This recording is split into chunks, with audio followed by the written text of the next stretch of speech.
زندہ رہو، صلوات پڑھیے، اللہم صلی علی محمد و آل محمد۔ زندہ رہو۔ اللہ تبارک و تعالی قرآن حکیم میں بار بار انسانوں کو ان پر نازل کی ہوئی، ان کو عطا کی ہوئی نعمتوں کا ذکر کرتا ہے،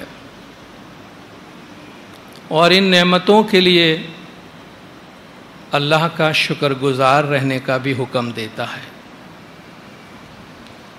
اللہ تعالیٰ کا ارشاد ہے کہ وَآتَاكُم مِّن كُلِّ مَا سَأَلْتُمُوهُ،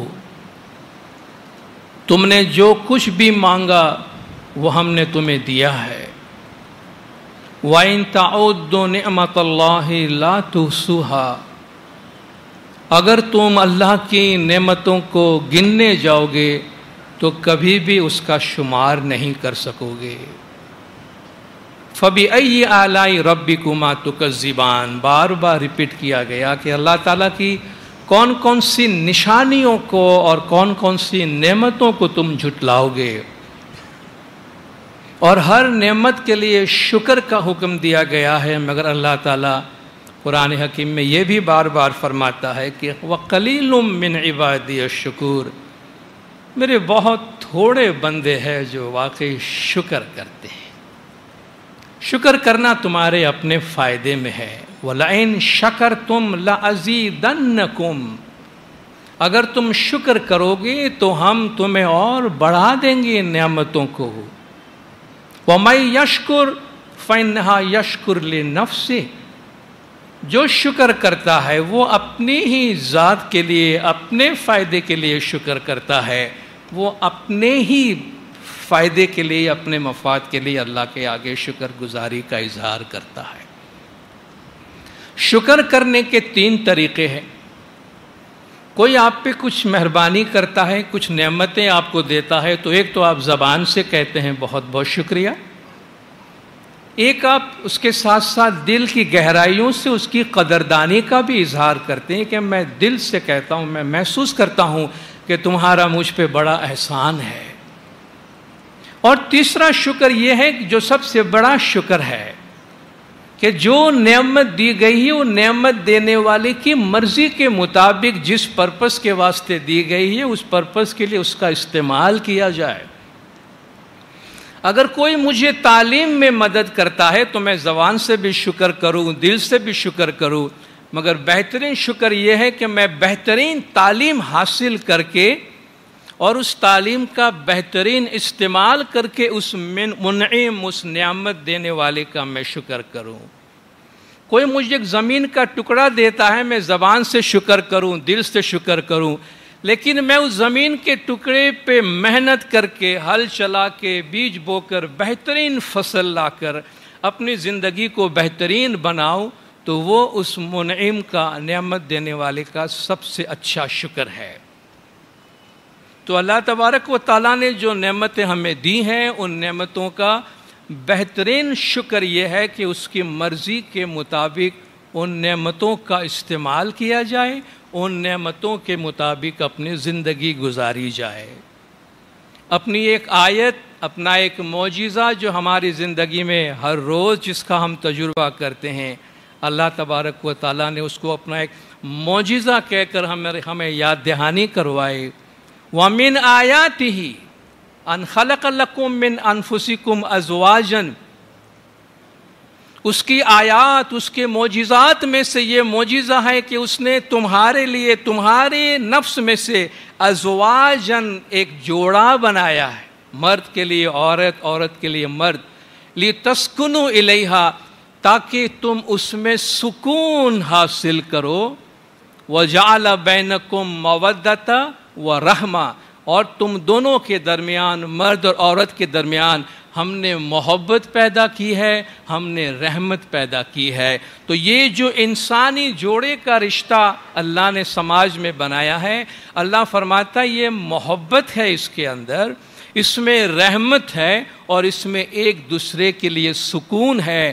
اور اللہ تبارک و تعالیٰ نے اس رشتے کے ذریعے سے نسل انسانی کی بقا کو یقینی قرار دیا ہے کہ روئے زمین پر انسانی نسل کی بقا اس مرد اور عورت کے جو ازدواجی شادی بیاہ کا رشتہ ہے، اس رشتے کے ذریعے سے ممکن ہوتا ہے۔ نعمتوں کا استعمال کرنا انسان کے ہاتھ میں ہوتا ہے۔ انسان نعمت کا اچھا استعمال بھی کرے، نعمت کا برا استعمال بھی کرے۔ اللہ نے ہمیں عقل دی ہے۔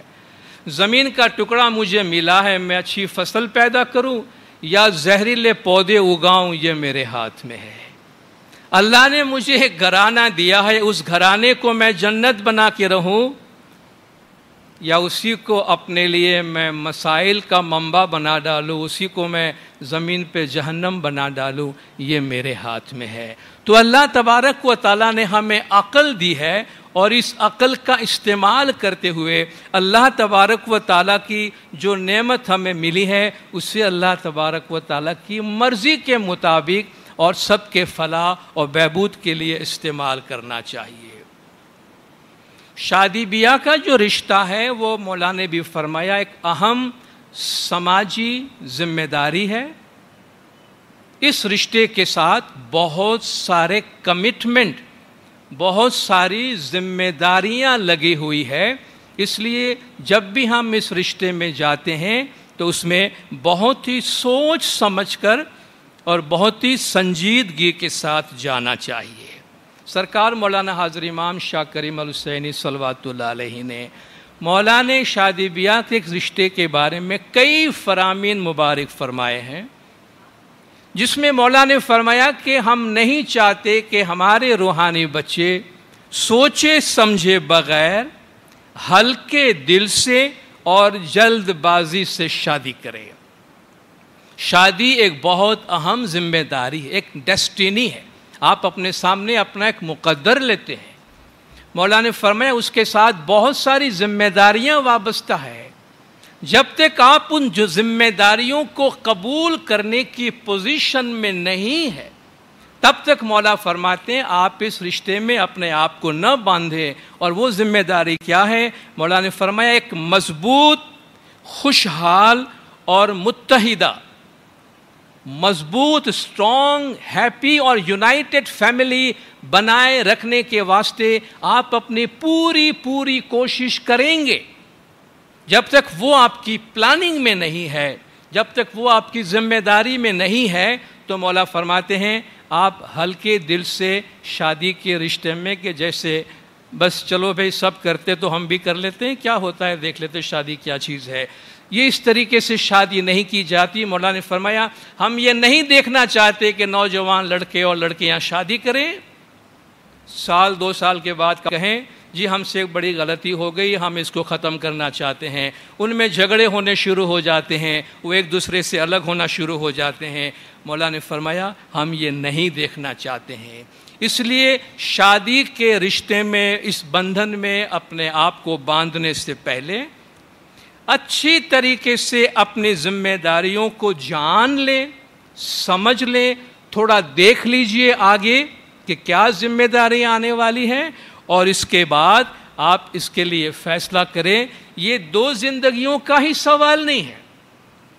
ہمیں لگتا ہے کہ دو آدمی کی شادی ہو رہی، مگر اس میں دو زندگیاں نہیں، کئی خاندان اور کئی اور رشتے ہیں جو اس کے ساتھ افراد بندھے ہوتے ہیں، اور ایک گھر میں ڈسٹربنس کی وجہ سے کئی گھرانے اور کئی افراد ہیں جو پریشان ہوتے ہیں، دکھی ہوتے ہیں۔ اس لیے ماں باپ جب اپنی اولاد کی شادی کے بارے میں، بیٹے یا بیٹی کے بارے میں سوچے، نوجوان لڑکے یا لڑکیاں جب آپ اپنی شادی کے بارے میں سوچتے ہیں تو بہت غور و فکر اور ذمہ داری کے ساتھ کریں۔ پہلے اس بات کو یقینی بنائیں کہ بچے پختہ عمر کے ہیں، کچی عمر کے نہیں ہیں۔ پختہ عمر سے مراد ایک میچورٹی کے لیول پہ پہنچے ہیں، جہاں عقلی طور پر وہ اچھے برے کو اچھی طرح سمجھ سکتے ہیں، مالی طور پر اکنومیکلی مستحکم اسٹیبل حالت میں ہیں، اپنے پیر پہ کھڑے ہیں، اپنی روزی کما رہے ہیں اور ان کی روزی کے جاری رہنے کی اچھی گارنٹی ہے۔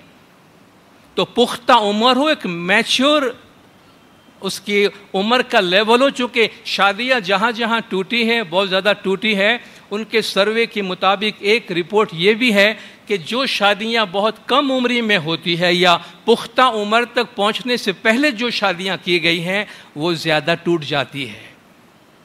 وہ لڑکے لڑکیاں جو اپنی تعلیم مکمل کرتے ہیں، اچھی تعلیم حاصل کر کے روزی کمانے کے لیول پہ پہنچ جاتے ہیں، پختہ عمر میں پہنچتے ہیں، پھر شادی کرتے ہیں، تو ان کی شادی میں اسٹیبلٹی زیادہ ہوتی ہے، ان کی شادیاں دوسروں کے مقابلے میں کم ٹوٹتی ہے.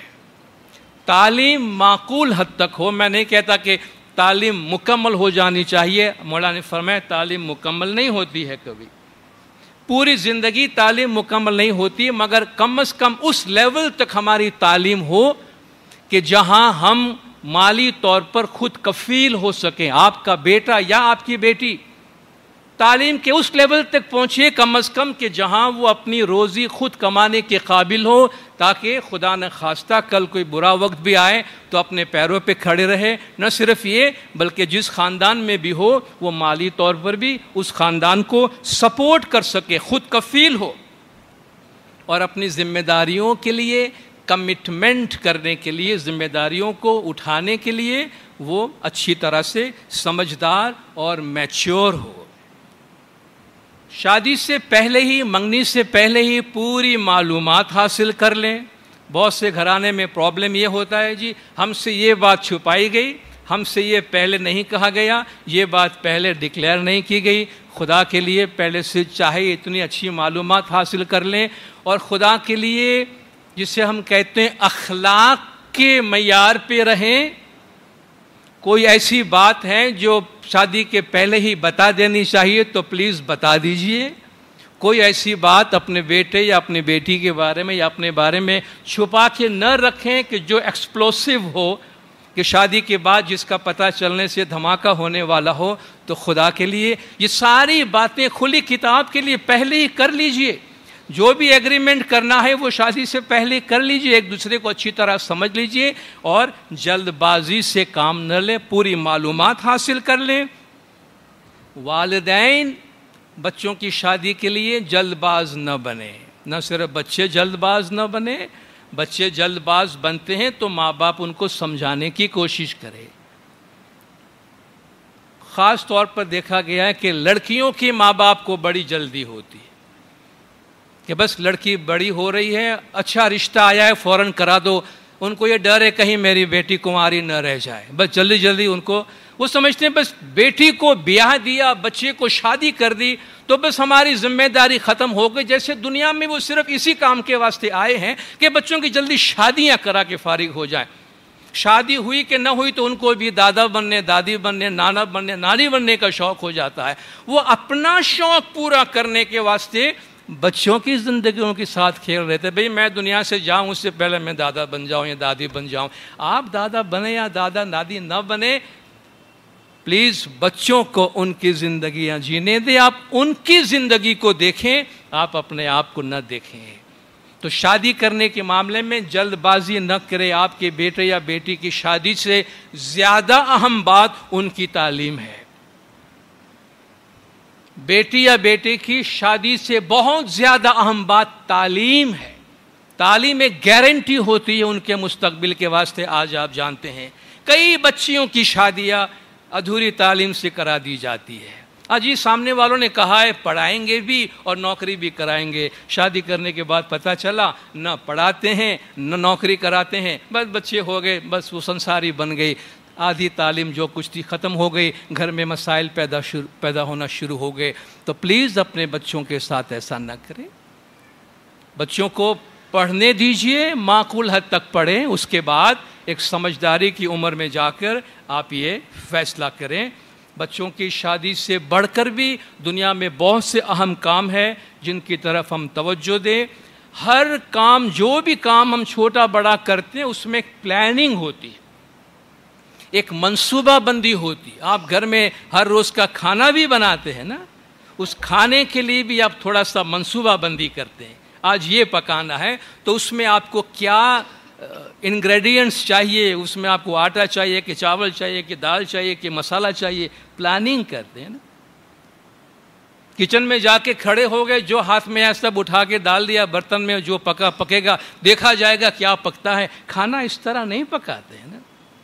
درزی کے پاس بھی جاتے ہیں تو پورا اس کو سمجھاتے کہ مجھے کس طرح کا ڈریس چاہیے, کہاں کون سا کٹ چاہیے, کہاں کون سا کٹ نہیں چاہیے. پلاننگ, چھوٹی چھوٹی چیز کی پلاننگ ہوتی ہے. اتنی لمبی زندگی گزارنی ہے, اس کے لیے کوئی دور اندیشی نہیں, کوئی پلاننگ نہیں کہ کیا کرنا ہے آگے چل کر, کیسی ہماری زندگی بنے گی. سرکار مولانا حاضر امام شاہ کریم الحسینی صلوات اللہ علیہ, مولانا سن 2000 میں پاکستان کی وزٹ میں, کراچی کی وزٹ میں امام نے فرمایا کہ دیکھو زندگی, اچھی زندگی, اچھا معیار زندگی جو ہے وہ حادثاتی نہیں ہے, وہ صرف حسن اتفاق سے آپ کا معیار زندگی اچھا نہیں بن جاتا ہے. اس کے لیے آپ کو پلاننگ کرنی پڑتی ہے.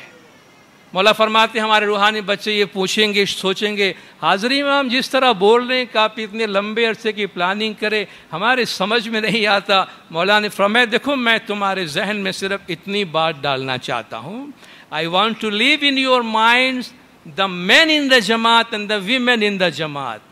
جماعت کے مردوں کے ذہنوں میں اور جماعت کی عورتوں کے ذہنوں میں ہم صرف یہ ڈالنا چاہتے ہیں that life is not only fortuitous, کہ زندگی صرف حادثاتی نہیں ہے.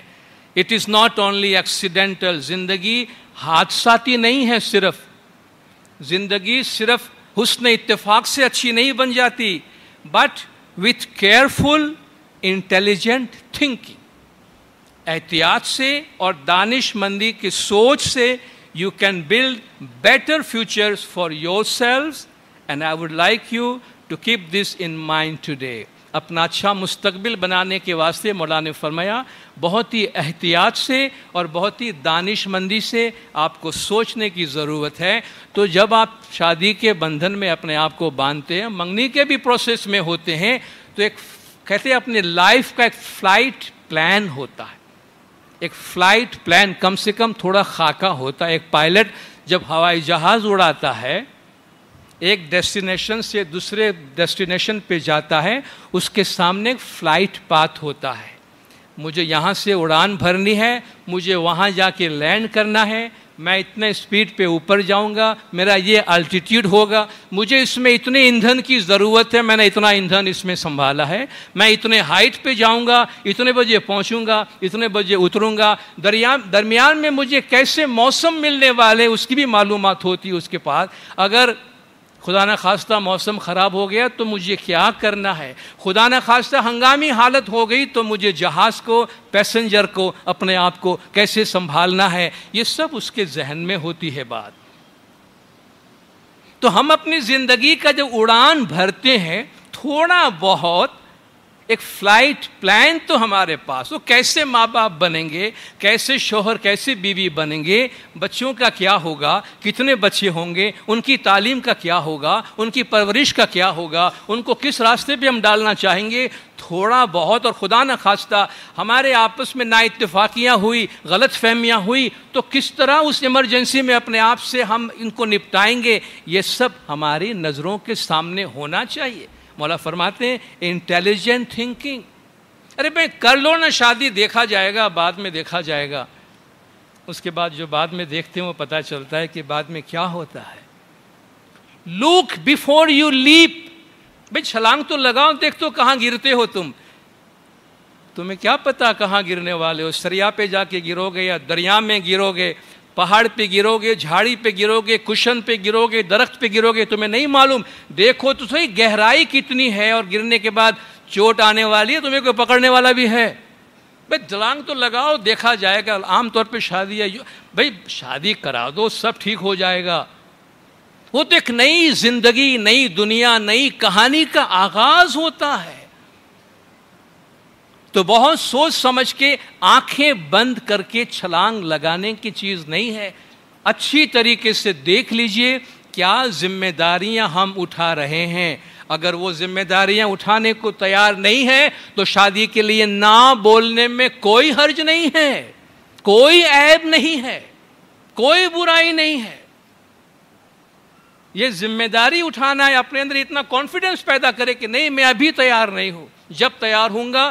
یہ بات بیٹے کے لیے بھی، بیٹی کے لیے بھی، اور لڑکیاں عورتیں بھی، معاشرہ خواہ کچھ بھی کہیں، اب take charge of your life. اپنی زندگی کا کمانڈ اپنے ہاتھ میں ہو کہ زندگی آپ کو جینی ہے آگے چل کر. دوسروں کو خوش کرنے کے واسطے اپنی زندگی ہم داؤ پہ نہیں لگا سکتے. تو ہم خود اپنی زندگی کے بارے میں فیصلہ کرتے ہیں کہ ہمیں کب یہ ذمہ داری کو اٹھانی ہے، اور یہ ذمہ داری اٹھانی بھی ہے یا نہیں اٹھانی. مولانا نے بھی فرمایا کہ آپ اس وقت تک وہ ذمہ داری نہ لیں جب تک کہ آپ کو یقین نہ ہو کہ آپ اس ذمہ داری کو پوری کرنے کے قابل ہیں اور آپ اس کو اٹھا سکتے ہیں. شادی کے وقت نکاح فارم کو اچھی طرح پڑھ لیجئے. اس میں جتنے بھی شرائط ہیں، کن چیز پہ آپ دستخط کر رہے ہیں، ان کو اچھی طرح پڑھ لیجئے تاکہ آپ کو پتہ چلے کہ کون سے ایسے اس میں کلوزز ہے کہ جن سے آپ ایگری کر رہے ہیں اور جن پہ آپ دستخط کر رہے ہیں. شادی کے دوران جب آپ شادی کرتے ہیں، شادی کے جشن مناتے ہیں، یہ خوشی کا موقع ہوتا ہے، اور آپ ایک اچھے گھرانے کی شروعات کرتے ہیں. آپ اپنے نئے گھرانے کی شروعات اس طرح کریں کہ وہ آپ کے لیے خوشحالی لائے، آپ کے لیے اور بدحالی نہ لائے. کتنے گھرانے کو دیکھا گیا کہ جھوٹے دکھاوے کے واسطے، لوگوں کو خوش کرنے کے واسطے، بڑی بڑی دعوتیں کرنے کے واسطے، بڑا بڑا ریسیپشن کرنے کے واسطے قرضہ اٹھاتے ہیں، قرض اٹھاتے ہیں.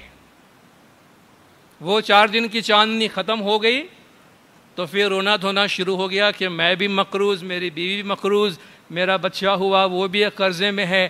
قرضہ ہی نہیں بھر سکتے تو زندگی آگے کیا بڑھائیں گے؟ تو کیا شادی خانہ آبادی کی آپ نے، اس کی ان کے خانے کو آپ نے آباد کیا یا ان کو اور بربادی کے راستے پہ دھکیل دیا؟ کیا ضرورت ہے اس جھوٹے دکھاوے کی؟ کیا ضرورت ہے؟ کیا حاصل کر لیتے ہیں ہم اس سے؟ کیا امام زمان کی ہدایات، امام کے فرامین ہمارے سامنے نہیں ہیں؟ دنیا میں اگر مثالیں قائم کرنی ہی ہے تو کچھ اچھی مثال قائم کریں،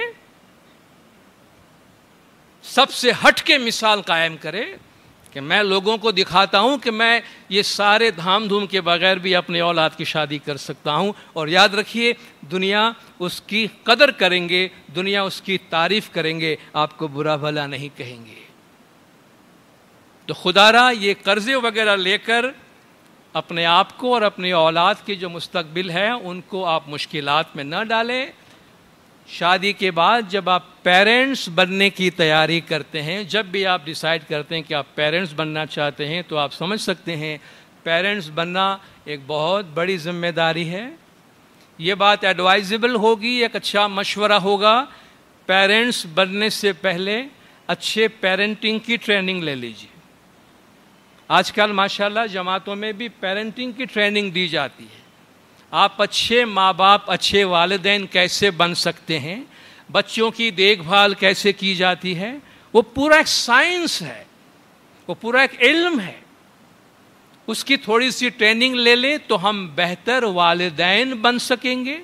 اپنے بچوں کی پرورش کیسے کی جانی چاہیے اس میں ہم زیادہ انفارمڈ وے میں انوالو ہوں گے، اور انشاءاللہ آنے والی نسلوں کے لیے ہم بہترین والدین ثابت ہوں گے. یاد رکھیے شادی کے بعد جب آپ کی اولاد ہو جاتی ہے تو آپ کی ساری پرائرٹیز، ترجیحات بدل جاتی ہے. جب میاں بیوی اکیلے ہیں تو ٹھیک ہے بھائی، پارٹیاں بھی ہو رہی ہیں اور باہر بھی جا رہے ہیں، گھومنے بھی جا رہے ہیں، دوست بھی آ رہے ہیں، برادر بھی آ رہے ہیں، سب کچھ چل رہا ہے، انجوائے کر رہے ہیں. مگر جب اولاد ہو گئی، بچے ہو گئے، تو پھر پرائرٹی نہ میں ہوں، نہ بیوی ہے، نہ شوہر ہے، پرائرٹی بچہ ہے. پرائرٹی ہماری ترجیحات میں سب سے پہلے ہماری اولاد آتی ہے، اور ہمارا سارا وقت، سارا اٹینشن پھر اس اولاد کی طرف جاتا ہے. تو اللہ تبارک و تعالیٰ جب ہمیں اولاد سے نوازتا ہے تو یہ ہماری ذمہ داری میں آتی ہے یہ بات کہ ہم اس اولاد کو، اپنے بیٹے بیٹی کو بہترین مستقبل دے سکیں. اس کے لیے جو کچھ بھی ہم سے ممکن ہو وہ ہم ضرور کریں. گھر کا ماحول جب آپ کے پاس بچے ہیں، گھر کا ماحول ایسا رکھیں کہ آپ کے بچے بہت آسانی سے کھلے دل سے کوئی بھی بات آپ کے ساتھ ڈسکس کر سکے۔ ماں باپ اور اولاد کا رشتہ دوستوں کا رشتہ ہونا چاہیے، باپ اور بیٹے کا رشتہ دوستوں کا رشتہ ہونا چاہیے، ماں اور بیٹی کا رشتہ سہیلیوں والا رشتہ ہونا چاہیے۔ آپ جانتے ہیں لڑکیاں بہت سی باتیں ماں باپ سے نہیں کرتی مگر سہیلیوں سے کرتے ہیں، دوست بھی بہت سی باتیں جو کسی سے بھی نہیں کرتے ہیں دوست سے کرتے ہیں۔ آپ اپنی اولاد کے بہترین دوست بن کے رہے، گھر کا ماحول پیار محبت اور شفقت سے بھرا ہوا ہو، تشدد اور مار پیٹ اور خوف سے بھرا ہوا نہ ہو۔ آپ کو راستے میں بھٹکتے ہوئے بچے جو نظر آتے ہیں، بہت سارے بچے، یہ کون سے بچے ہیں؟ ان میں بہت سے بچے وہ ہیں جو گھر کے ماحول سے بھاگے ہوئے ہیں، باپ کے ڈر سے، باپ کے مار سے بھاگے ہوئے ہیں۔ جب یہ بہت ایبیوزڈ ہوتے ہیں، گھر کے ماحول میں گھٹن ہونے لگتا ہے، ماں باپ بچے کو سمجھ نہیں پاتے ہیں یا سوچے سمجھے بغیر بچے پیدا کر دیتے ہیں اور پھر اس کی ذمہ داری اٹھانے کو تیار نہیں ہوتے ہیں، تو پھر بچے پہ بڑا ظلم ہوتا ہے، اس معصوم بچے پہ بڑا ظلم ہوتا ہے جو دنیا میں آیا ہے۔ تو گھر کا ماحول کوئی تھانے دار اور چور والا حساب نہ رکھے، باپ گھر کے اندر داروغہ کی طرح نہ رہے، باپ گھر کے اندر ایک شفیق باپ کی طرح رہے۔ بچے گھر پہ آئے، ماں باپ کی عزت احترام کرے، رسپیکٹ محبت کی وجہ سے کرے، خوف کے مارے نہ کرے۔ خوف کی وجہ سے بچے کی سائیکی ڈسٹرب ہوتی ہے، بچوں کی نفسیات ڈسٹرب ہوتی ہے، بچہ پوری طرح گرو نہیں ہوتا ہے، نفسیاتی بیماریوں کے ساتھ پروان چڑھتا ہے۔ گھریلو ماحول بھی اگر کشیدہ ہوتے ہیں تو بچے ڈسٹرب ہو جاتے ہیں۔ بہت دفعہ ایسے پیرنٹس ہمارے پاس بچوں کو لے کے آتے ہیں کہ ہمارے بچے کے ساتھ یہ پرابلم ہے، اور جب ماں باپ سے بات کی جاتی ہے، بچے سے بات کی جاتی ہے، تو ہمیں معذرت کے ساتھ ان کو مشورہ دینا پڑتا ہے کہ بھائی پرابلم بچے میں نہیں ہے، علاج کی ضرورت بچے کو نہیں ہے، آپ دونوں کو ہے، پلیز آپ کسی اچھے کنسلٹنٹس کے پاس جائیے، کسی کاؤنسلر کے پاس جائیے، تاکہ آپ کے آپس کے تعلقات اچھے ہوں، جن کی وجہ سے یہ بچہ جو ہے وہ سفر کر رہا ہے۔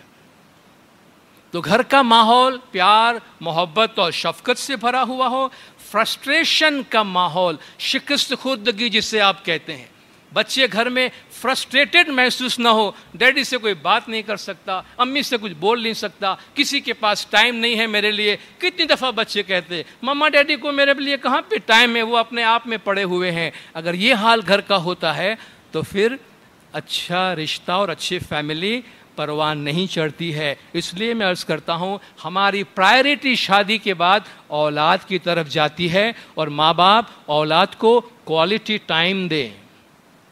اپنا بہترین ٹائم جب آپ کام سے فارغ ہوتے ہیں خاص بچوں کے ساتھ گزاریے، لیکن بچوں کے ساتھ اس طرح مت گزاریے جیسا مولا نے فرمایا کہ آج رستے میں ہم کو ایسے لوگ ہر جگہ نظر آتے ہیں، ہر آدمی اپنی اسکرین پہ لگا ہوا ہے، ہر آدمی اپنا اسکرین، اس کا موبائل اس کے ہاتھ میں ہے، اس کا آئی پیڈ اس کے ہاتھ میں ہے، سب اپنی اپنی اسکرین میں اکیلے الون، مولا نے فرمایا ہجوم کے اندر ہزاروں لاکھوں آدمی، ہر آدمی اکیلا اپنی جگہ پہ، کیوں؟ ہر ایک کی نظر وہاں ہے۔ تو جی ماما بیٹھ کر، ماما اپنی اسکرین پہ لگی ہے، پاپا اپنی اسکرین میں لگے ہوئے ہیں، تو بچہ کیا کرے؟ وہ اپنی اسکرین لے کے بیٹھ گیا، اللہ اللہ خیر صلاح، جی کوالٹی ٹائم دے رہے ہیں فیملی کو، بچے کو کوالٹی ٹائم دے رہے ہیں، اور ہر آدمی اپنے اسکرین پہ لگا ہوا ہے، تو آپ نے کیا کوالٹی ٹائم بچے کو دیا ہے؟ یہ ہنسی آتی ہمیں۔ حضرت امام نے بڑے دکھ کے ساتھ یہ بات کہی ہے کہ یہ آپ کو کنیکشن تو بہت دے دیا، better greater connectivity does not necessarily mean greater connectedness. آپ کے موبائل میں کنیکشنز تو آپ کو بہت سارے مل گئے، مگر یہ اس بات کی گارنٹی نہیں ہے کہ آدمی ایک دوسرے سے قریب آیا ہو، بلکہ آدمی ایک دوسرے سے دور ہو گیا ہے۔ پورا خاندان ڈنر کے واسطے باہر جاتا ہے، خاندان کا ہر آدمی اپنی اسکرین میں لگا ہوا ہے، وہ کیا فیملی ڈنر ہو رہا ہے اور کیا فیملی گیدرنگ ہو رہی ہے سمجھ میں نہیں آ رہا ہے۔ تو اس بات کو یقینی بنائیں کہ آپ وہ ٹائم جو اپنی اولاد کے واسطے آپ کہہ رہے ہیں کہ آپ صرف کرنا چاہتے ہیں اور کر رہے ہیں، تو وہ آپ کے اولاد کے واسطے ہی ہو. ان کے ساتھ کھیلنا کودنا، ان کی تعلیم میں دلچسپی لینا، ان کے ہوم ورک میں دلچسپی لینا، یہ سب والدین کی طرف سے ایک پورا کمٹمنٹ ہونا چاہیے. میاں بیوی جب اپنا گھر بناتے ہیں، اپنا ایک مضبوط گھرانہ بنانے کے واسطے پوری طریقے سے کمٹ کریں. جو بھی شادی کے بندھن میں باندھتا ہے یہ ایک لانگ ٹرم کمٹمنٹ ہوتا ہے، ایک زندگی بھر کی کمٹمنٹ ہوتی ہے. کہتے ہیں یہ ایک ایسا کمٹمنٹ ہے that you burn your boats behind. آپ پیچھے اپنی کشتیاں جلا کے آتے ہیں. کشتیاں جلا دینے کا مطلب کیا ہوتا ہے؟ واپسی کا راستہ نہیں ہے. یہی سمجھ کے گھر کے واسطے کمٹ کرنا چاہیے. مشکل وقت میں اگرچہ اللہ نے ایگزٹ بنا کے رکھا ہے ہمارے واسطے، مگر وہ ایگزٹ جتنا کم استعمال کرے اتنا آپ کے لیے اچھا ہے. تو ہمیں واپس لوٹنے کے واسطے ہم اس ڈاکیومنٹ کے اندر اس رشتے میں جا کر ہم سائن نہیں کرتے، بلکہ اپنی پوری زندگی کے واسطے ہم کمٹ کرنے کے واسطے اس رشتے میں جاتے ہیں. 1 یا 2 سال کے اندر کتنے واقعات ہوئے ہیں. جی ہم سے غلطی ہو گئی، الگ ہونا چاہتے. چھوٹا سا بچہ، تازہ بچہ گود میں ہے، 6 مہینے کا 12 مہینے کا، اس کو لے کر آئے جی طلاق لینا ہے. ارے خدا کے واسطے اتنا تو سوچو کہ اس معصوم نے کیا گناہ کیا ہے، تم کو الگ ہونا ہے، اس کا کیا ہوگا؟ کوئی سوچا اس کے بارے میں؟ مولا فرماتے ہم نہیں چاہتے ہمارے روحانی بچے شادی کرے، 1-2 سال کے بعد آ کے الگ ہو جائیں اور بچوں کو دونوں میں سے کسی ایک خاندان کے حوالے کر دیں. اور وہ بچہ کس طریقے سے پروان چڑھے گا؟ سنگل پیرنٹ کے ساتھ وہ کیسے بڑا ہوگا؟ کیا ہوگا اس کا فیوچر؟ آپ یہ دونوں جو آپس میں لڑ رہے ہیں، الگ ہونا چاہتے ہیں، یہ آپ دونوں کی مشترکہ اولاد ہے. آپ کا بیٹا آپ کی بیٹی ہے، اس کے فیوچر کے بارے میں تو خدا کے لیے کچھ سوچو. آپ اپنا ہی سوچ رہے ہیں. تو ان چیزوں سے اپنے آپ کو الگ کرنے، اپنے آپ کو باہر نکالے. بہت امپورٹنٹ چیز ہے کہ ہم اس رشتے کے لیے اپنے آپ کو کمٹ کریں، بہت سوچ سمجھ کے اس رشتے میں داخل ہوں. مولا کے فرمان کے مطابق ہلکے دل سے اس میں نہ جائیں، بلا سوچے سمجھے نہ جائیں. جب بھی اس رشتے کے بارے میں سوچیں پوری سمجھداری کے ساتھ اور پوری کمٹمنٹ کے ساتھ. انشاءاللہ اس بات کو ہم آگے بڑھائیں گے. خود صلوات پڑھے دلدار. اللہم صلی علی محمد و آل محمد.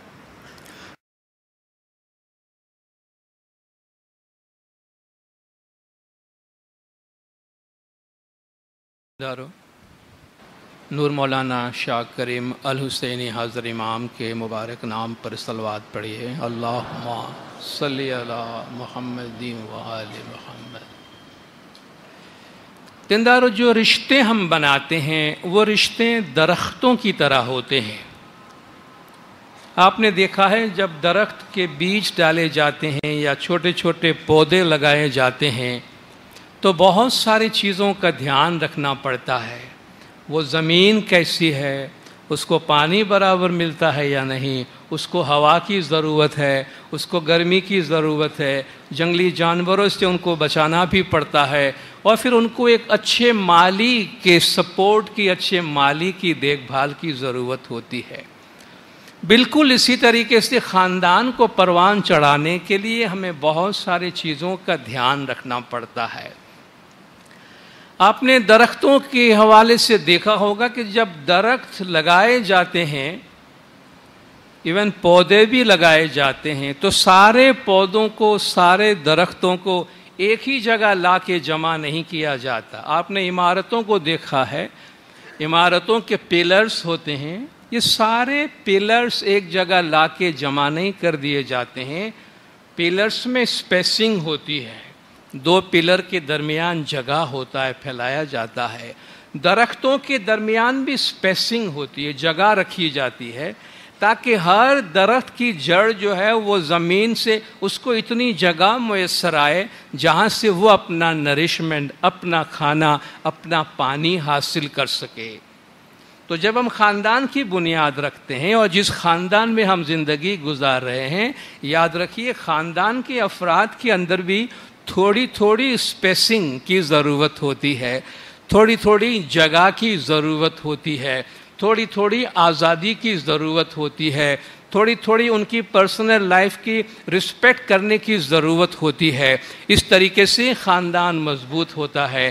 تو میاں بیوی بھی اس بات کا دھیان رکھے کہ اگرچہ ہم ایک گھر میں شامل ہوتے ہیں، اس کے باوجود ان کی اسپیسنگ ہوتی ہے، دونوں کی اپنی اپنی زندگی ہوتی ہے، ان کی مذہبی زندگی ہوتی ہے، ان کی روحانی جستجو ہوتی ہے، ان کا اپنا فرینڈ سرکل ہوتا ہے، ان کے اپنے جماعت خانے کی یا خدمات کی کمٹمنٹ ہوتی ہے، جن کو سمجھنا بہت ضروری ہے۔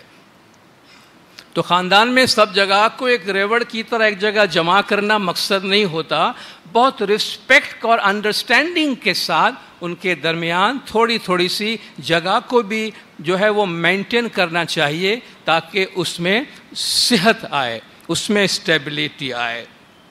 درختوں کی جڑیں جتنی مضبوط ہوں گی، جتنی گہری ہوں گی، درخت اتنا ہی مضبوط ہوگا، اتنا ہی بڑا ہوگا۔ تو ہمارے خاندان کے جو تعلقات ہیں، ہمارے آپس کی جو انڈرسٹینڈنگ ہے، وہ جتنی گہری ہوگی، ٹرسٹ، بھروسہ جتنا زیادہ ہوگا، خاندان اتنا ہی مضبوط ہوگا۔ درخت جب چھوٹا ہوتا ہے، پودا ہوتا ہے، تو اس کی دیکھ بھال کی ضرورت زیادہ ہوتی ہے۔ بڑا ہو جاتا ہے تو اپنی سنبھال خود کر لیتا ہے۔ تو رشتے جب بنتے ہیں تو ابتدائی سال، ابتدائی دن، ابتدائی مہینے بہت امپورٹنٹ ہوتے ہیں۔ اور آپ نے دیکھا ہوگا، سنا ہوگا کہ بہت ساری شادیاں ابتدائی دنوں میں ٹوٹتی ہیں، چند دنوں میں، چند مہینوں میں، ابتدائی چند سالوں میں بھئی ہماری انڈرسٹینڈنگ نہیں بن رہی ہے۔ دیکھیے ابتدائی مرحلہ جو ہوتا ہے وہ ڈیفیکلٹ ہوتا ہے، اس میں ایک دوسرے کی سمجھداری کی بہت زیادہ ضرورت ہوتی ہے۔ آپ نے ہوائی جہاز میں فلائی کیا ہوگا بہت دفعہ۔ آپ جب ہوائی جہاز میں بیٹھتے ہیں تو آپ دیکھیں جب آپ ٹیک آف کرتے ہیں، جب ہوائی جہاز اڑان بھرتا ہے، اس وقت آپ کو تمام ہنگامی تدابیر بتائی جاتی ہے۔ آپ اپنا سیٹ بیلٹ باندھ لیجئے اور نکلنے کی جگہ کون سی، آکسیجن کی کیا کیا فیسلٹیز ہے، کیونکہ جب آپ اڑان بھرتے ہیں اپنے کروزنگ لمٹ، کروزنگ ہائٹ تک پہنچنے سے پہلے جب ہوائی جہاز ٹیک آف کرتا ہے تو اس کا ٹیک آف کرنا بہت شیکی ہوتا ہے، بڑا بمپی ہوتا ہے، اس میں بہت جھٹکے لگتے ہیں۔ آپ کو جہاز اوپر نیچے آتا ہے، اس وقت تک جب تک کہ جہاز اس لیول پہ نہ پہنچ جائے، اونچائی پہ کہ جہاں اس کو کروز کرنا پڑتا ہے، اس کے بعد آپ دیکھیں اس کی پرواز بڑی سموتھ ہو جاتی ہے، آپ کو آزادی ہوتی ہے، جی آپ اپنا بیلٹ بھی کھول لیجئے، آپ چاہے تو گھوم پھر سکتے ہیں فلائٹ کے اندر۔ بالکل اسی طرح ہمارے رشتے ہوتے ہیں۔ ہمارا جب ہم شادی کے رشتے میں بنتے ہیں تو ابتدائی وہ عرصہ کہ جب فیملی سموتھ کروزنگ لیول پہ آ جائے تب تک شیکی ہوتا ہے، اور اس شیکی ریلیشن شپ میں اپنے آپ کو سنبھالنا ہوتا ہے، جمپ مار کے باہر نہیں نکلنا ہوتا ہے۔ آپ نے ہوائی جہاز میں دیکھا ہوگا، اگر ہوائی جہاز میں آپ بیٹھتے ہیں چند منٹ یا 10-15 منٹ آپ کے ہوائی جہاز جھٹکا کھا رہا ہے تو آپ جانتے ہیں جی آپ اوپر جا رہے ہیں، مسئلہ ہو سکتا ہے، لیکن اب بھی یہ جہاز بڑا ہل رہا ہے، دروازہ کھولو میں نیچے جمپ مارنا چاہتا ہوں۔ آپ دروازہ کھول کے جمپ نہیں مارتے ہیں، آپ کی انڈرسٹینڈنگ ہے کہ یہ جہاز آگے چلے گا، مجھے اپنی منزل پہ پہنچائے گا۔ تو بالکل اسی طریقے سے ابتدائی سالوں میں ہے، اس کو آپ اپنے خاندان کے اندر بہت زیادہ آپ کو دھیان رکھنے کی ضرورت ہے، بہت زیادہ کمٹمنٹ کی ضرورت ہے، بہت زیادہ دانشمندی کی ضرورت ہے، بہت زیادہ سنبھال کی ضرورت ہے۔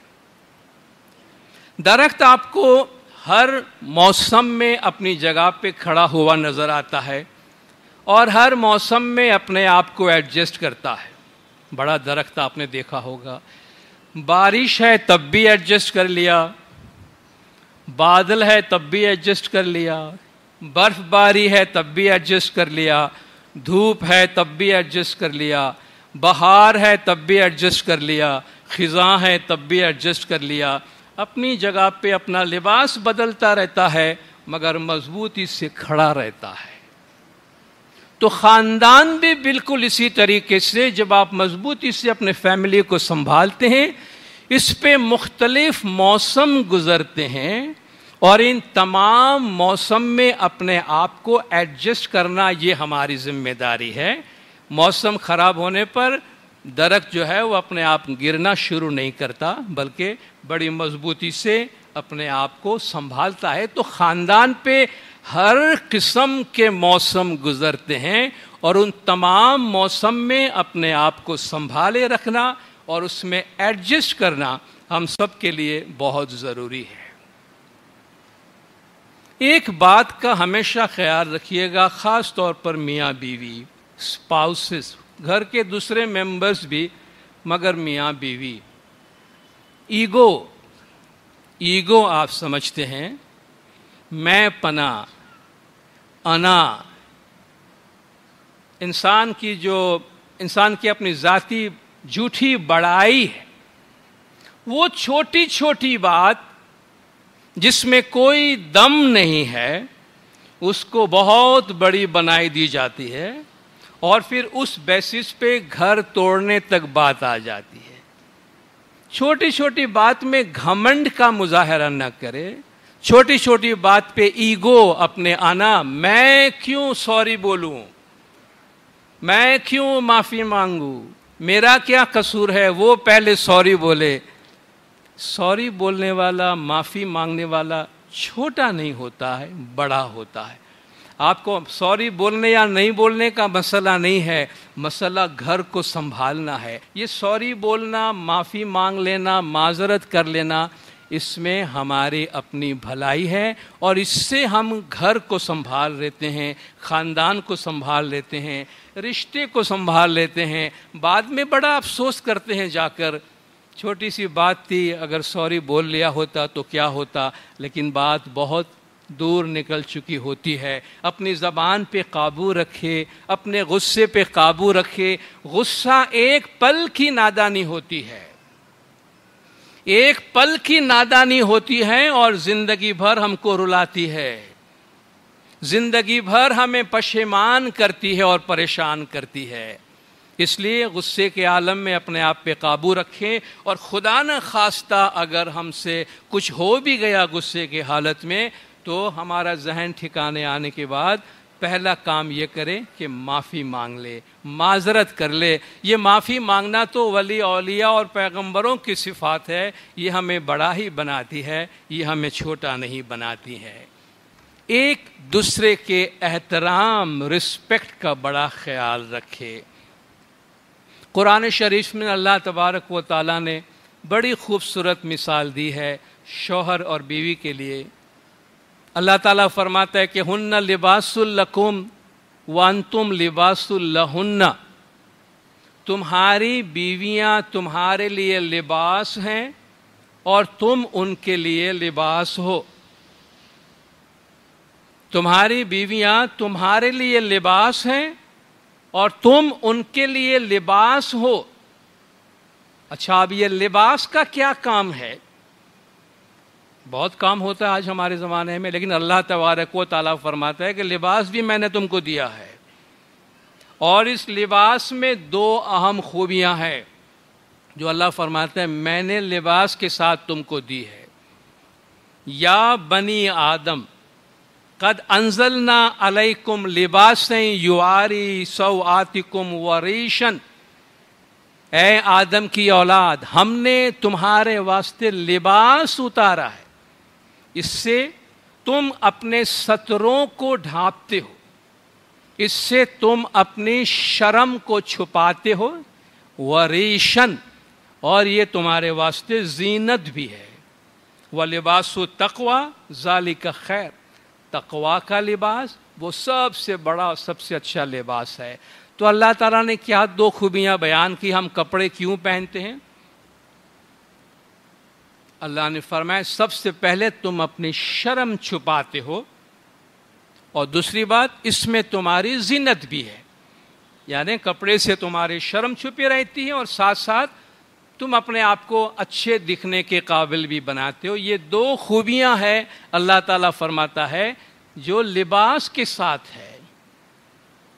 عورت ایک مرد کے لیے شرم چھپانے کا باعث ہوتی ہے اور مرد اپنی عورت کے لیے شرم چھپانے کے باعث ہوتے ہیں. یہ ایک دوسرے کے عیب کو ڈھانپنے والے ہوتے ہیں نہ کہ ایک دوسرے کے عیب کو کھولنے والے. تو پہلی بات تو یہ ہے خدا نہ خواستہ آپ کے آپس میں کسی بھی قسم کی کوئی بھی نا اتفاقی ہو کسی تیسرے آدمی کے سامنے اپنے شوہر یا اپنے بیوی کی عیب جوئی نہ کرے. کسی تیسرے کے سامنے اپنے شوہر یا اپنی بیوی کی برائی نہ کرے کیونکہ اللہ نے فرمایا تم ایک دوسرے کے لباس ہو. جب ہمارے جھگڑے ہو جاتے ہیں ایک دوسرے سے الگ ہونا چاہتے ہیں ایک دوسرے پہ الزامات لگاتے ہیں تو کیا کرتے ہیں ہم اپنی زینت اپنی خوبصورتی اپنے ہاتھ سے تباہ کرتے ہیں. اللہ فرماتا ہے تمہارے لباس ہے اور وہ ہم دوسروں کے سامنے جا کر غیروں کے سامنے جا کر جب ایک دوسرے کا عیب ظاہر کرتے ہیں ایک دوسرے کو دنیا کا بدترین انسان ظاہر کرنے کی کوشش کرتے ہیں. نا اتفاقی کا ہونا آپس میں خیالات کا نام ملنا یہ کوئی بڑی بات نہیں ہے. We are born with differences. اللہ نے فرمایا ہر آدمی ایک دوسرے سے مختلف ہے but we must learn to live with our differences. مگر ہمیں کوشش کرنی چاہیے کہ ہم اپنے ان تمام تر اختلافات کے باوجود ساتھ رہنا سیکھیں. لیکن اس کے باوجود اگر ہم میں مسائل ہیں تو اس کو حل کرنے کے اخلاقی طریقے ہیں شائستگی کے ساتھ شرافت کے ساتھ انسانیت کے دائرے میں رہ کے شرافت کے دائرے میں کام کرنے کے بہت سے راستے موجود ہیں. اس لیے سر عام دوسروں کے پاس جا کر اپنے اسپاؤس اپنے شوہر یا اپنی بیوی کی عیب جوئی کرنے میں ان کی برائیاں بیان کرنے میں کوئی بھلائی نہیں ہے اور اس میں کوئی بھی حکمت نہیں ہے. کوشش کریں ایک دوسرے کی اچھائیاں دیکھیں ایک دوسرے کی برائیوں کے لیے اپنی آنکھیں بند کر لیں. اللہ نے دنیا میں کسی کو بھی پرفیکٹ نہیں بنایا ہے. ہر انسان میں کچھ نہ کچھ خامیاں ہیں. ہم میں سے کوئی پرفیکٹ نہیں ہے پہلے بھی ہم نے بات کی ہے. جب ہم امپرفیکٹ ہیں ہم کامل نہیں ہیں پھر بھی ہم دنیا سے توقع رکھتے ہیں ہمیں ہماری تمام تر خامیوں کے ساتھ اپناؤ اور دنیا نے ہمیں ان خامیوں کے ساتھ اپنایا ہے تو ہم بھی دوسروں کو ان کی خامیوں کے ساتھ اپنائیں. ہم سب ادھورے ہیں. کوئی انسان دنیا میں پورا نہیں ہے. سب ادھورے ہیں اور یہ ادھوروں کا سہارا دے کر اور کوئی چیز پوری بنا لیتے ہیں. تو ہر انسان میں اللہ نے کچھ نہ کچھ اچھائیاں تو رکھی ہے. اپنے اسپاؤس میں اپنے فیملی ممبر میں اپنے بیوی میں اپنے شوہر میں اچھائی کو ڈھونڈے. جو بری چیزیں ہوں اس کو نظر انداز کرے. ان کے حق میں دعائیں مانگے. جو باتیں نہیں پسند ہے اگر کہنا برا لگتا ہے تو ان کے حق میں دعائیں مانگے کہ یا مولا اس میں جو برائیاں ہیں جو ناپسندیدہ چیزیں ہیں وہ اس سے دور کر دے. یہ بھی ایک بہت بڑی تھراپی ہے.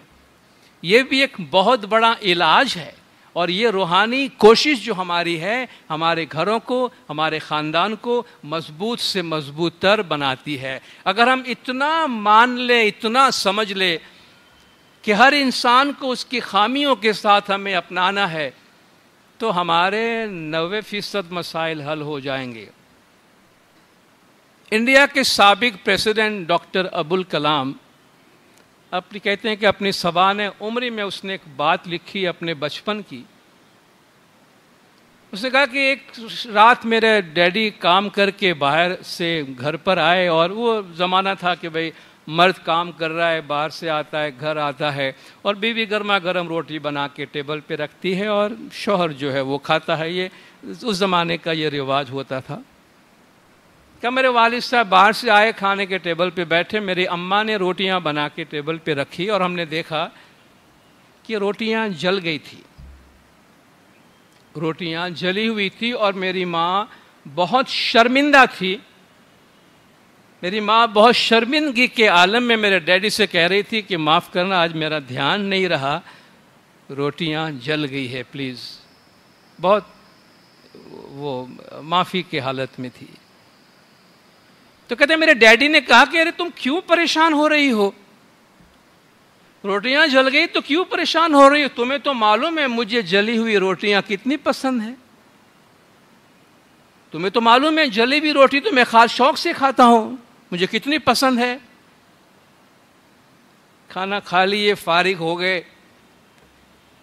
کہتی رات کو جب میں سونے کے لیے گیا اور ڈیڈی کو گڈ بائی گڈ نائٹ کرنے کے لیے گیا، میں نے ڈیڈی سے پوچھا کہ ڈیڈی سچ بتانا،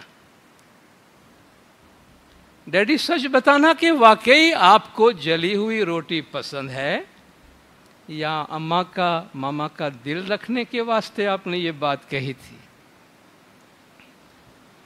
ڈیڈی بولے بیٹا تمہاری ماں صبح سے لے کے رات تک اس گھر کا خیال رکھتی ہے، ہم تو گھر پہ نہیں ہوتے ہیں، سارے جہان کے گھر کا کام تمہاری ماں انجام دیتی ہے، اسی کے ہاتھ میں گھر ہوتا ہے، اور کتنے کام کر رہی ہوگی، اس میں اگر دھیان چوک ہو گیا اور کبھی ایک دو روٹیاں جل گئی تو کون سی قیامت آ گئی؟ آخر ہم میں سے کوئی بھی پرفیکٹ تو نہیں ہے نا.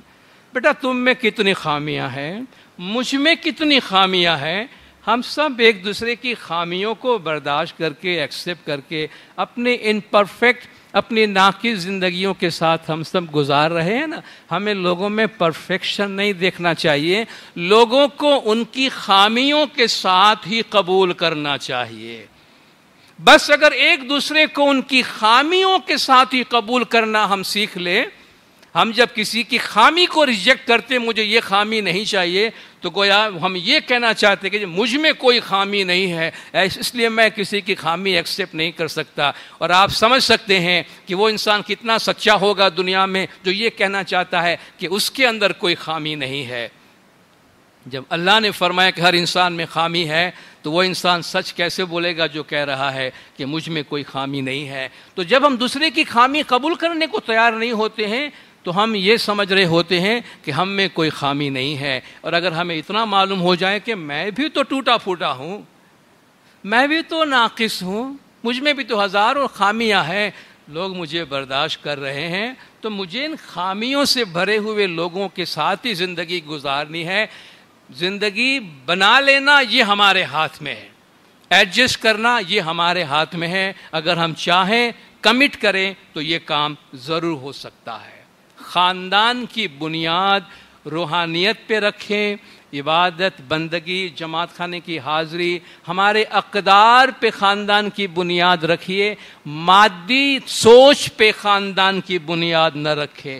گھر کا ماحول میٹریلسٹک، گھر کا ماحول مادیت سے بھرا ہوا نہیں ہونا چاہیے کہ جس میں ہمیشہ پیسے کی بات کر رہے ہیں، جس میں ہمیشہ گاڑی کی بات ہو رہی ہے، جس میں ہمیشہ مکان کی بات ہو رہی ہے، جس میں ہمیشہ دنیاوی ترقی کی بات ہو رہی ہے، اس نے یہ کما لیا، اس نے یہ کما لیا، اس کے پاس یہ آ گیا. جس میں دھرم کی بات نہ ہو رہی ہو، ساتھ بیٹھ کے دعا نہ پڑھی جا رہی ہو، ساتھ بیٹھ کر مذہب کی بات نہ ہو رہی ہو، اس میں روحانیت کی کوئی جگہ نہ ہو، تو وہ خاندان ٹک نہیں سکتا ہے، اس کی پائیداری پہ اثر پڑتا ہے. یہ بات میں ڈیورس کی بات کرنا، بڑی عمر میں جا کے ارے بھائی اتنا بڑا درخت بن گیا ہے جس کے سائے میں بیٹھ کر لوگ ابھی پھل کھا رہے ہیں، سایہ لے رہے ہیں، اب وہ بول رہا ہے یا وہ بول رہی ہے مجھے ڈیورس لینا ہے. ارے بھائی یہ تو شروعات میں ایڈجسٹمنٹ کی بات ہوتی ہے. 30 40 50 سال زندگی گزار چکے ہیں، اب تو ہم ایک دوسرے میں ایسے ایک دوسرے کا حصہ بن گئے ہیں. اور آپ جانتے ہیں اس عمر میں جا کر انسان اتنا ایک دوسرے کا ڈیپینڈنٹ ہو جاتا ہے کہ جیون ساتھی میں سے بڑی عمر میں جب ایک چلا جاتا ہے تو دوسرا زیادہ عرصہ زندہ نہیں رہتا ہے. آپ نے کتنے کیسز دیکھے ہوں گے بڑی عمر میں جا کر، دونوں میں سے جب ایک چلے جاتا ہے تو دوسرا سمجھتا ہے اس کا آدھا جسم چلا گیا ہے، اس کی جان چلی گئی ہے، اب وہ کس کے لیے جیے گا. اس عمر میں جا کر ہمارے رشتے اتنے مضبوط ہو جاتے ہیں تو کبھی حیرت ہوتی ہے کہ وہاں جا کر آدمی ڈیورس کی بات کرتا ہے یا ڈیورس کی بات سوچتا ہے. تو یہ بہت اہم چیز ہے کہ ایک دوسرے کی خامیوں کو ایکسیپٹ کرتے ہوئے ہم ایک دوسرے کو اپنائیں. صرف پیسہ اور صرف مادی خوشی اور صرف اچھی دنیاوی زندگی کی بات نہ کریں. دوسروں سے اپنے آپ کو کمپیئر نہیں کریں، فلان کیا کر رہا ہے، فلان کیا نہیں کر رہا ہے. دوسروں کی باتوں میں نہ جائیں، دوسروں سے موازن نہ کریں. اپنے گھر کو خود چلائیں، اپنے گھر کا کنٹرول اپنے ہاتھ میں رکھیں، تاکہ آپ اپنی سوچ کے مطابق فیملی آپس میں مل کر اپنے گھر کو مضبوط بنائیں، نہ کہ آپ بات بات میں دوسروں کے ساتھ اپنا کمپیریزن کریں. یاد رکھیے، بچوں کی خاطر والدین کو بہت بڑی قربانی دینے کی ضرورت ہے. ہر قیمت پر اگر آپ کے پاس بچے ہیں تو ہر قیمت پر آپ کو اپنے گھر کو سنبھالنا ہے، کیونکہ ٹوٹے ہوئے خاندان کے بچے بہت دکھی ہو جاتے ہیں، بہت پریشان ہو جاتے ہیں، فٹ بال کی طرح ہو جاتے ہیں. ماں ادھر سے لات مارتی ہے، باپ ادھر سے لات مارتا ہے. اس عمر میں جب بچے کی زندگی میں سب سے اہم چیز ماں باپ کا سایہ ہے، اگر اس سے ان کو محروم کر دیا جائے تو وہ بچہ زندگی بھر ایک اپنے سائیکی کے اوپر، اپنے نفس پر، اپنی روح پر ایک بوجھ لے کے اوپر جاتا ہے اور پروان چڑھتا ہے. والدین سے گزارش ہے کہ جب آپ کے بچے شادی کر چکے ہوتے ہیں، آپ کے بچے شادی شدہ زندگی گزار رہے ہوتے ہیں، آپ ان کے گھر کو مضبوط کرنے کی کوشش کریں. آپ ان کے گھر کو مضبوط کرنے کی دعائیں مانگیں. ان کے گھروں میں انٹرفیئر نہ کریں، ان کے گھروں میں مداخلت نہ کریں. آپ کی بیٹی شادی کر کے چلی گئی ہے، مگر ہر روز رات کو ڈی بریفنگ اور بریفنگ ہو رہی ہے آپ کے موبائل فون پہ اور آپ کے آئی پیڈ پہ اور اسکائپ پہ. بیٹا 24 گھنٹے کا احوال مجھے سناؤ تاکہ آئندہ 24 گھنٹے کے لیے لائحہ عمل میں تم کو بتاتی ہوں. تو جی ماں آج یہ ہوا، یہ ہوا، یہ ہوا. اچھا بیٹا کل یہ ہو تو یہ کرنا، یہ ہو تو یہ کرنا، اور یہ ہو تو یہ کرنا. مجھے بتانا پھر کیا ہوا. کیا کر رہے ہیں آپ؟ یہ بریفنگ اینڈ ڈی بریفنگ شادی کے بعد اپنی بیٹی یا بیٹوں کا ختم کریں. آپ لوگ ان کو اپنا گھر چلانے دے، ان کو اپنا گھر بسانے دے. آپ کو معلوم ہوگا، آپ کو بتایا جا چکا ہوگا، بہت سے نوجوان بچوں کی شادیاں ماں باپ کے انٹرفیئرنس کی وجہ سے ٹوٹتی ہے. بچے خوشی سے رہنا چاہتے ہیں مگر ماں باپ نہیں رہنے دیتے ان کو. ان کے گھروں میں اتنا انٹرفیئرنس، اتنی مداخلت ہوتی ہے. تو خدا را بچوں کی زندگیوں میں مداخلت نہ کریں. وہ اپنی زندگی بنا لیں گے.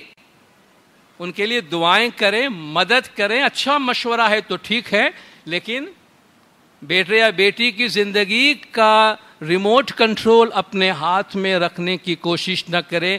یہ آپ کے مفاد میں نہیں ہوگا، آپ کے بچوں کے مفاد میں نہیں ہوگا. یہ ہمارے فیملی کو ڈسٹرب کرتا ہے، یہ ہمارے فیملی لائف میں بہت خلل پیدا کرتا ہے.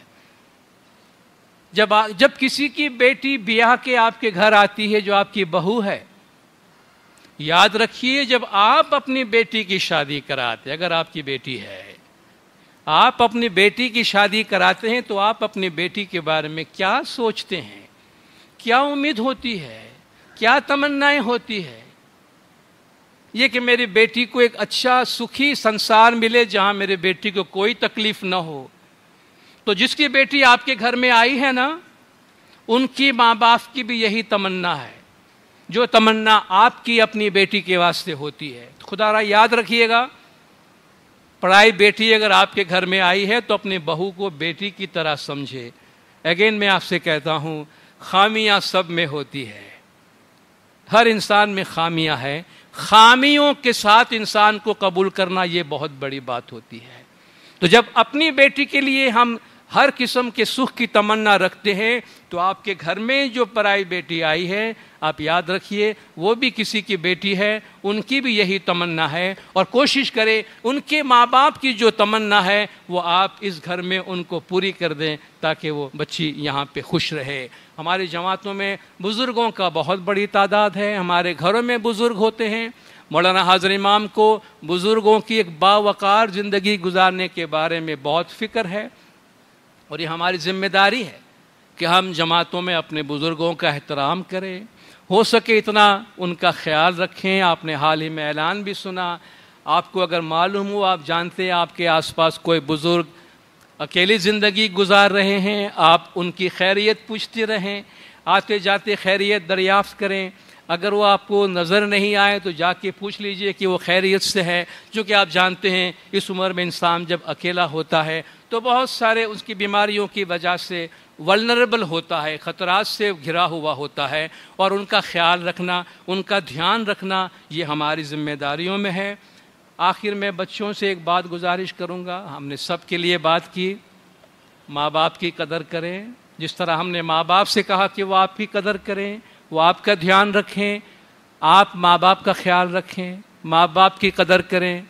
آپ کے ماں باپ ہیں اس لیے آپ ہیں، یہ یاد رکھیے گا۔ یہ ممی کیوں ہیں، ڈیڈی کیوں ہیں، میں اکیلا کیوں نہیں ہوتا؟ جی ممی ڈیڈی نہیں ہوتے تو آپ بھی نہیں ہوتے، اتنا یاد رکھیے۔ آپ کی مما ڈیڈی ہے اس لیے آپ ہیں، اور وہ جو کچھ بھی آپ کو کہہ رہے ہیں، جو کچھ بھی آپ کو سمجھا رہے ہیں، آپ کی بھلائی کے واسطے ہے۔ شاید آج آپ کو ایسا لگے کہ آپ کے ماں باپ آپ کی سختی کر رہے ہیں، مگر کل آپ ریئلائز کریں گے کہ میرے ماں باپ نے مجھے یہ تعلیمات اور یہ اقدار دی ہیں، میں ان کا شکریہ ادا کرتا ہوں کہ ان کی وجہ سے آج میں اتنی اچھی زندگی گزار رہا ہوں۔ تو ماں باپ کا سایہ سر پہ قائم ہے، تب تک ان کی قدر کرے، ان کی عزت کرے، ان کا احترام کرے، ان کا دھیان رکھے، ان کی کسی بات پہ بھی اللہ نے فرمایا ان کے سامنے اف نہیں تک کرنا۔ وَبِالْوَالِدَيْنِ احسانا، ماں باپ کے ساتھ حسن سلوک کرو اور ان کے کسی بات پہ اف تک نہیں کرنا۔ ہم نے بہت سے ایسے لوگوں کو دیکھے ہیں جو آ کے پھر زندگی کے ایک عمر میں آ کے زار زار بچے کی طرح روتے ہیں کہ میری ماں گزر گئی، میرا باپ گزر گیا، میں نے زندگی میں اس سے اچھا سلوک نہیں کیا، اچھا برتاؤ نہیں کیا، میں ان سے بدتمیزی کرتا رہا، اور آج میرے دل پہ بڑا بوجھ ہے، میں کیسے ان سے معافی مانگوں، میں کیسے ان کو سوری بولوں کہ میں اچھا برتاؤ ان سے نہیں کیا۔ وہ بڑی دیر ہو چکی ہوتی ہے۔ اس سے پہلے کہ دیر ہو جائے، اپنے ماں باپ کی، اب ماں باپ کے ہم پہ جو احسانات ہے، اللہ تو فرماتا ہے کسی کا چھوٹا سا احسان بھی نہیں بھلانا چاہیے۔ ماں باپ کے احسانات تو اتنے ہیں کہ آپ کبھی اس کو تصور بھی نہیں کر سکتے، آپ کو معلوم بھی نہیں انہوں نے کس طرح آپ کو بڑا کیا ہے، اس کا کوئی بدلہ نہیں چکا سکتا ہے، اس کی صرف قدردانی ہوتی ہے۔ دل سے اس کی قدر کرے، ماں باپ کی عزت کرے، ماں باپ کی رسپیکٹ کرے، ان کی قیمت کو لائف میں سمجھیں تاکہ ان کی دعائیں آپ کے ساتھ رہے، اور اس طرح ہم فیملی کے تمام افراد آپس میں مل کر اللہ تبارک و تعالیٰ اس زمین پہ خاندان کی صورت میں جو ہمیں ایک جنت عطا کر رہا ہے، اس میں ہم جنت کی طرح رہے، خوش رہے، اور اس کے ذریعے سے ہم دنیاوی اور روحانی دونوں ترقی حاصل کریں۔ آخر میں سرکار مولانا حضرت امام شاہ کریم الحسینی صلوات اللہ علیہ کے اس فرمان کے ساتھ میں اپنی جگہ لوں گا۔ Respect and uphold the tradition of the family. خاندان کی روایت کی عزت کریں اور اس کا سر بلند رکھیں۔ The united family, متحد family. The family that helps all its members. خاندان جس کے تمام افراد ایک دوسرے کی مدد کرتے ہیں۔ That seeks to face difficulty together and not divisively. اور خاندان کے افراد مشکلات کا مقابلہ آپس میں مل کے کرتے ہیں، الگ الگ ہو کے نہیں کرتے ہیں۔ And remain strong in keeping your families united and happy. اپنے خاندانوں کو متحدہ اور خوش رکھنے کے لیے آپ مضبوط رہیں۔ صلوات پڑھے دندار، اللہم صلی علی محمد و آلہ